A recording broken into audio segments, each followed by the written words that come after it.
I've been looking at the book of Acts, the Acts of the Apostles, and getting up to Acts chapter 26.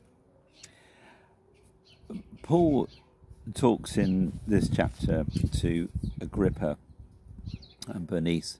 Now these are other important officials. He's trying to speak to King Agrippa and present his case.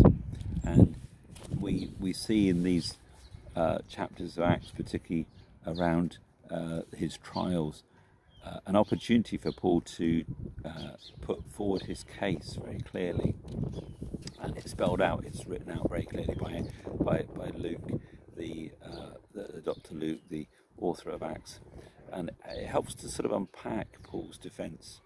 And so I'm going to read some of that from Acts 26. So Paul motioned with his hand and began his defence.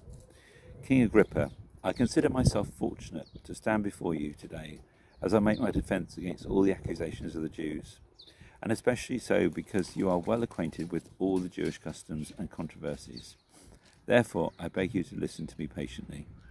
The Jews all know the way I've lived ever since I was a child, from the beginning of my life in my own country and also in Jerusalem. They have known me for a long time and can testify, if they are willing, that according to the strictest sect of our religion, I lived as a Pharisee. And now it is because of my hope in what God has promised our fathers that I'm on trial today. In these early verses of chapter 26, Paul puts forward some of his credentials. First, he appeals to King Agrippa about his knowledge of the Jewish people and the way in which they do things. And then he sets out at the beginning of his speech actually his religious and Jewish credentials and background. Now that's an interesting thing, and it kind of fascinates me a little bit, because this is a guy who at some points was saying that, I consider all these things rubbish, but for knowing Christ. He would definitely say that all the things he strove for, all the things he felt he was very zealous about in the past, were very misguided, were things where he had been barking up the wrong tree, we say in English, really misled, really aiming at the wrong kind of goals in life. But he starts this with a very clear message, and it's not to say this is what justifies me, this is what gives me integrity, this is my pedigree, this is what gives me the right to say these things. But he's making out the point that this was the background that he came from. He understood these things. It's not that he was some outsider who was just antagonistic towards the Jewish people. And he appeals to King Agrippa's understanding about Jewish customs and controversies, about the things that matter to them, the things that they wrestle with. And I think sometimes it's quite important for us to perhaps come alongside people within the culture that God has put us in.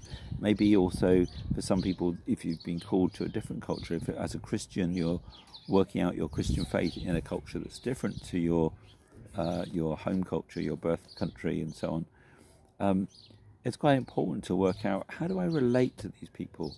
How do I come alongside them? I think part of it too is that Paul is saying, look, I understand where you're coming from. I was once like you. This was what I was. I totally get it.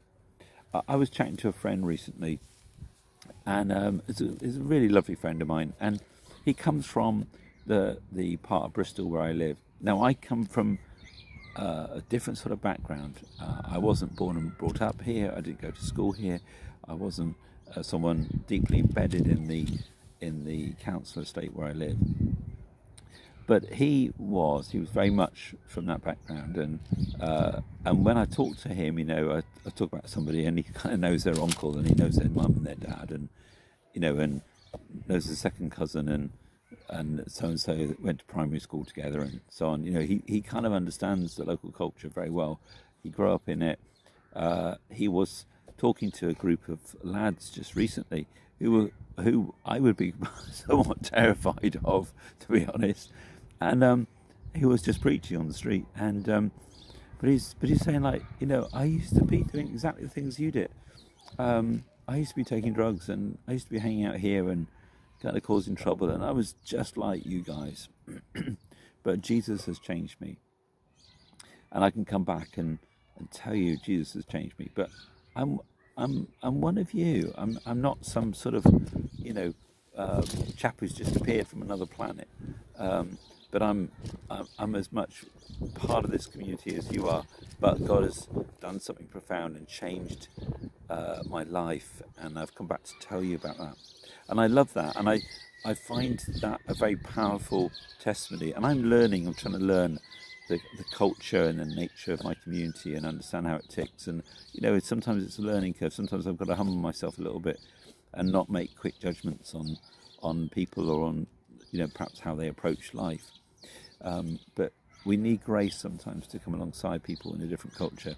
But we also need grace sometimes when we come back to our own culture, even to our own family culture, maybe our own relatives, people that we know, people we grew up with. It's easy to dismiss them or say, oh, I've moved on from all that, or I'm much better than they are, or, you know, look down on their lack of understanding of Jesus and the things that we've been transformed and changed by.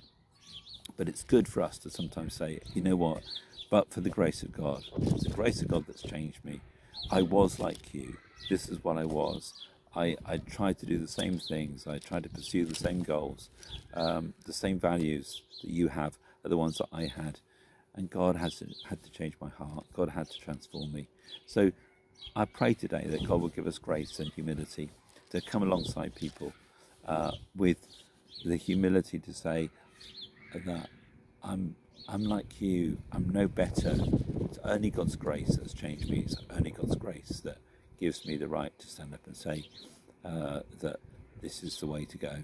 And I pray that we will be good disciples of Jesus and walk in humility and grace, and like Paul, be able to identify and come alongside people very well.